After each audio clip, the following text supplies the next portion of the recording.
Tuesday, March 22nd edition of the Carolina Weather Video. I'm meteorologist Matthew East here with you, and a lot of warmth coming up the next couple of days, but really a lot to talk about in today's edition of the video. We have thunderstorm potential to discuss and a transition to a cooler, wetter type of pattern. So let's get right into it, starting with the radar imagery across the lower 48.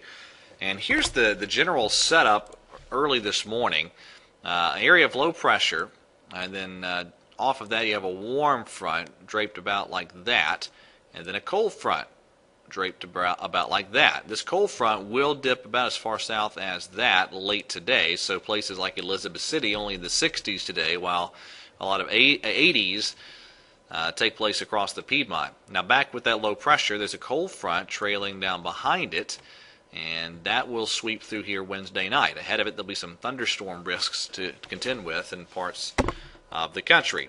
There's the setup in terms of watch warnings and advisories this morning. Notice all the winter weather products up here near the Canadian border. There'll be a good strip of snow with the system up that way.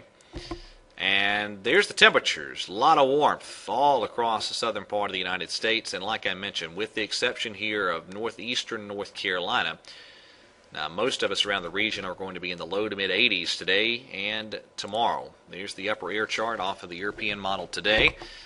There comes the next storm system, pretty dynamic one.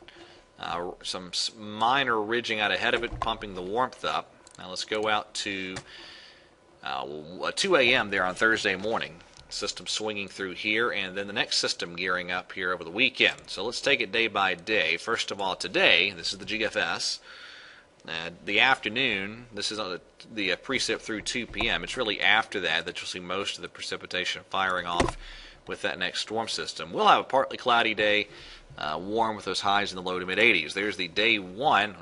That's really tiny, but there's the day one convective outlook. And again, the biggest severe weather risks today really in Missouri, Iowa, Illinois, that area. Now let's go out to tomorrow. There we go. Let's start with the precip from 2 p.m. to 8 p.m. tomorrow. And then we go 6 hours later. So that's 8 p.m. to 2 a.m. And finally, 2 a.m. to 8 a.m. time frame. Now what we'll probably see happen is, let's go back to the afternoon chart here. What we'll probably see happen is anywhere from late afternoon, though, into the evening hours, the window of opportunity will be open here in the Piedmont to see those scattered thunderstorms move through. It's going to be hit and miss. I don't think everybody sees the rain, but it's one of those deals where we're going to have to watch any of the storms that do develop pretty closely. There's the day two convective outlook covering northernmost parts of the upstate of South Carolina, and then a good chunk of North Carolina and the Virginias back into Kentucky and Tennessee and the Ohio River Valley. And actually the probability is pretty high with this day two convective outlook. If those probabilities hold, you'd be looking at a likely moderate risk in parts of Kentucky and Ohio and West Virginia as we get into the day one period.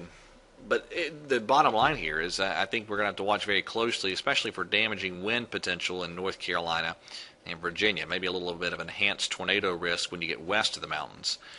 All right, then that system's gone as we get into the day. Thursday features a lot of sun. Pretty breezy day as some cold air advection takes place. 60s to low 70s across the Piedmont, and then it looks like low to maybe mid 60s for highs on Friday. And then a lot of uncertainty comes into play. This is the GFS for Saturday. Okay, let me show you a couple of the other models. This is the Canadian valid 0Z Sunday. So that's the precip through the day Saturday on the Canadian. And then we get out to Sunday's precip there on the Canadian. And then finally, this is Monday's precip on the Canadian. That's a Miller B scenario. All right, let's go to the European. Okay, this is Saturday afternoon's precipitation. So it looks like a good chance of some rain on Saturday. Saturday night, this is actually 2 a.m. Sunday. That's a chilly rain type of scenario. You can see some wedging taking place on the European. And then we get into Sunday morning at 8 a.m. Surface low southeastern parts of North Carolina. And then the European kind of has this between systems from Sunday afternoon into Monday before it swings in the next one, Monday night into Tuesday. And boy, look at that. I mean, that's a classic Miller B configuration on the European. Cold air damming in place. One low here, one low here as energy transfers to the coast. And I know folks looking at that, think that looks like a winter weather scenario. It's a little too warm. It's close, and especially northernmost North Carolina, taking the European verbatim, but it's a little too warm. But that's certainly a chilly rain scenario on the European for Tuesday in the favored cold air damming areas primarily. So, lots to talk about. We could use a wet pattern, and it looks like at least a couple of decent storm systems coming our way over the weekend into next week, and a cooler pattern as well. I think probably really from the weekend into next week, a lot of 50s for highs, especially in those damming regions of North Carolina.